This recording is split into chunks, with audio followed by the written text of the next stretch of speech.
Hey folks, and welcome to the Truck King YouTube channel. When you think about a big vehicle from Toyota for towing, you probably think about the Tundra. But with this new generation, the Sequoia here gets all of the towing goodies that we have known from that truck. So the question is the Sequoia better at towing now? That's exactly what we're gonna find out.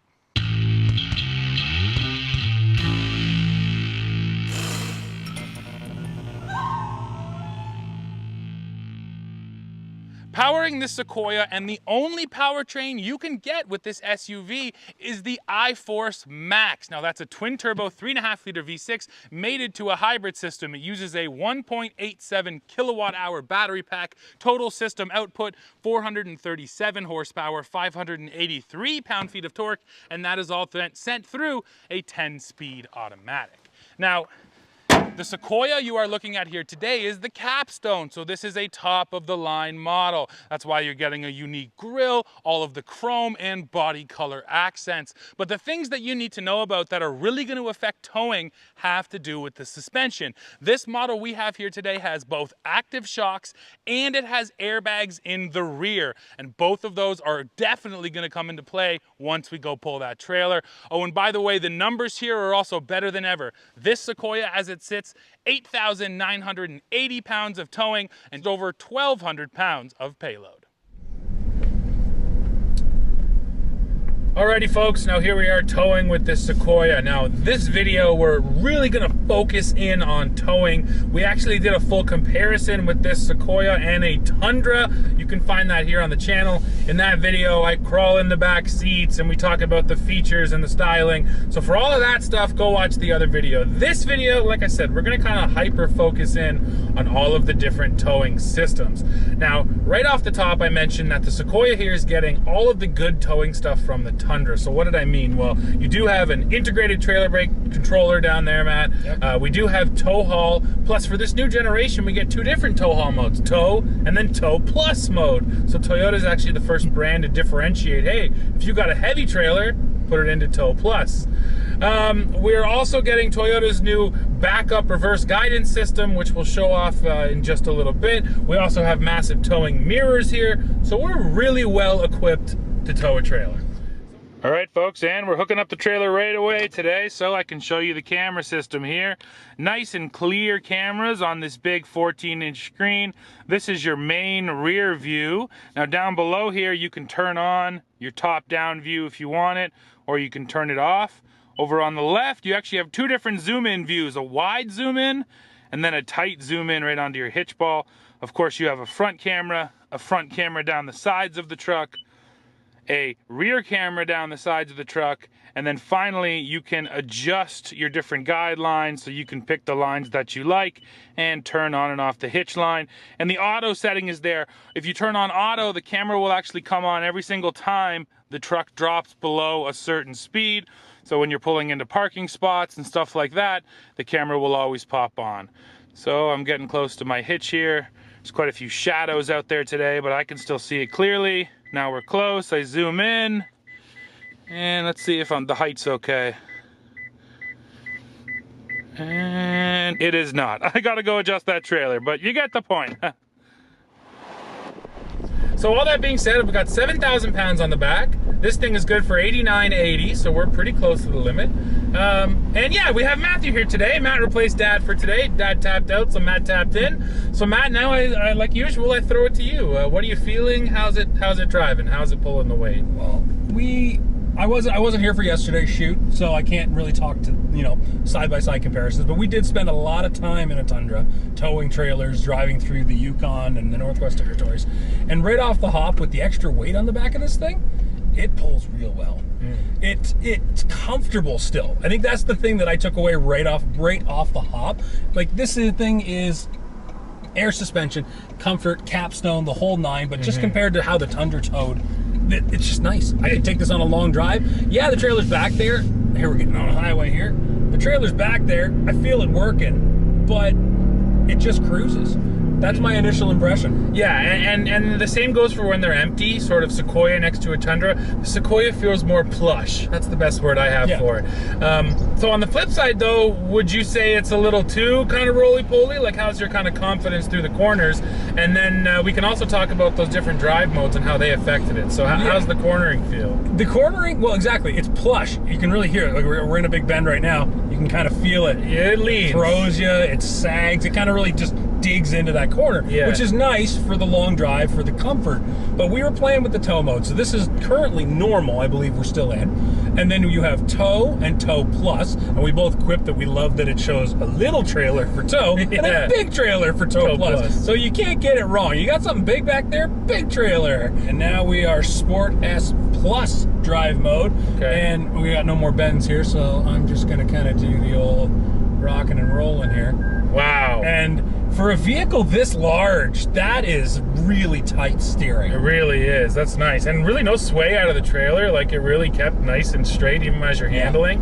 And that went the same again when it was empty. You go to that Sport Plus and it really stiffens up. So it's also showing us the big advantage you get with active dampers. Of course, you couldn't do this if you didn't have those active dampers. It would just be soft all the time. And that's the huge advantage. Is you can be soft when you need to be and then stiffen it up when you want some of that towing confidence. So yeah, I mean, overall, I think it's definitely a confident towing vehicle. And you know what? So I mentioned that trailer reverse guidance system. Let's cut to that now and I'll show you how that works. Alrighty, now I want to set up the trailer reverse guidance system. So we hit the trailer button over here. It tells me the utility trailer is selected. Continue. Okay, drive straight forward, slowly. And I gave myself lots of space here in our parking lot, so I should be able to do it. So we're driving nice and straight, nice and slow.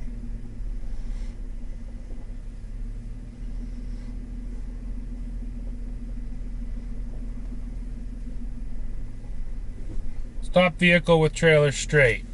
It says, does this blue line align with the center of the trailer? Looking in my mirrors, yes, trailer looks straight, blue line looks lined up. So we go over to yes. Drive forward slowly, making a sharp turn. So once again, you need a bit of space to be able to do this. We're gonna make a hard left.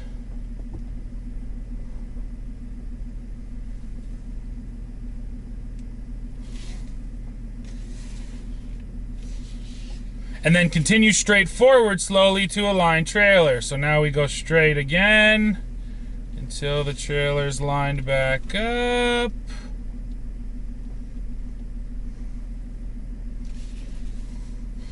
Stop vehicle. Trailer backup, calibrating. Okay, come on, you gotta work this time. Setup complete, excellent. So now we're actually gonna put this trailer reverse guidance into use. And again, it's a very different system than what everyone else has out there right now on the market. The whole idea with this system is that when it's in use, it will always bring your vehicle and trailer in a straight line with each other. So I'm gonna put this trailer back where we normally store it. So here, I'm gonna do this myself. I'm gonna cut it, and now it just told me to brake because it got worried I was gonna jackknife. Now I'm gonna turn on reverse trailer. I was actually too jackknife. There we go. It told me to drive forward because I was too jackknife. It couldn't save it. Now I'm gonna turn on reverse trailer assist, hands off, and now the trailer's on its line, and the truck is going to bring me back and straighten me out. Now once again, if I think it's not quite cutting hard enough, I'm gonna cut it a little harder and then let go. And then it takes back control and slowly backs me in. It, again, very different from the other systems where you turn the knob, because this one, you still need to understand how you're turning your actual trailer, and you need to understand when to turn your trailer. But then once you're kind of got your turn dialed in, well, you can just let the vehicle do the rest. It's interesting. It's, again, different philosophy. You know, I think it'd be really good at the boat ramp. I think if you do have just a long distance to travel, literally in a straight line, that's going to be the best use of it. Like right now, I'm 20 feet out from where I wanted to be, so I'm just gonna hit the button, hands off the wheel again, and now I don't have to worry. I know that it's gonna bring me straight back. yeah, kind of neat, Toyota. A different philosophy from the other manufacturers.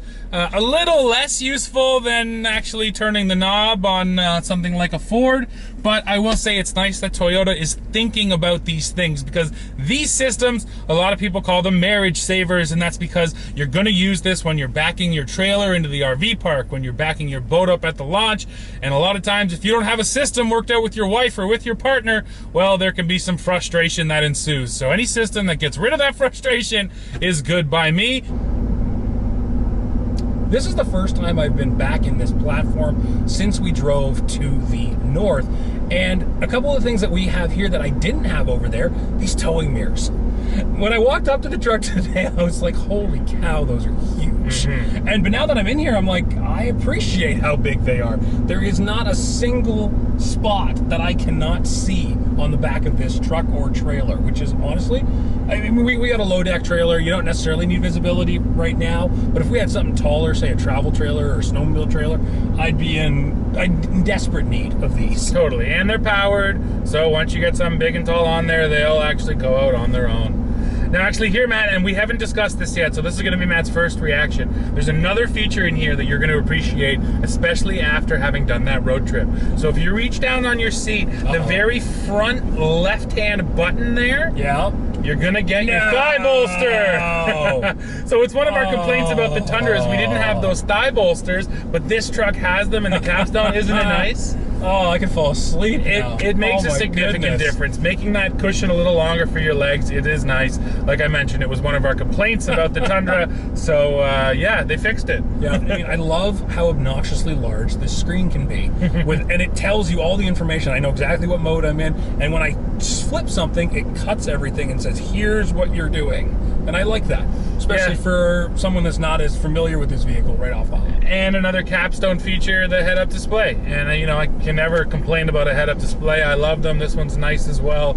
Decent amount of information, looks good. Yeah. Great feature, especially when towing. One more thing that you don't have to take your eyes off the road to see. I like, as far as its adjustability, I played with it when I got in, and I like that I can bury it in the hood. Yeah, and I actually that's noticed an interesting that too. thing, and I don't know if it's because maybe we're a little taller or just the seating position, but I've got it set below the hood line right now, so it's not obscuring any other part of my vision. Because we're tall, when I get into a car, I usually set it to its lowest setting. And in this truck, I could actually go so low that I couldn't even see it anymore. That's to your point. So I did the same thing. I put it right down in the hood. Most HUDs, head-up displays, don't have that range, and this one has a large range of motion, so I appreciated that too. Okay, folks, we're gonna try our 0 to 100 kilometers an hour. That's 0 to 60 miles an hour with our 7,000 pounds on. Okay. Waiting on the GPS. Come on, baby. Reset for me. Oh no. Okay, ready, hit it. Oh, it pulls off the line. Ooh, that's that hybrid. Takes over that torque lag. Absolutely pulls. We are in tow plus 70, too. 80. 100. 100. So that clocked it at an even 12 seconds. Woo. 0 to 100 kilometers per hour, or 0 to 62, which is pretty quick. And now you can see how that stacks up on the leaderboard.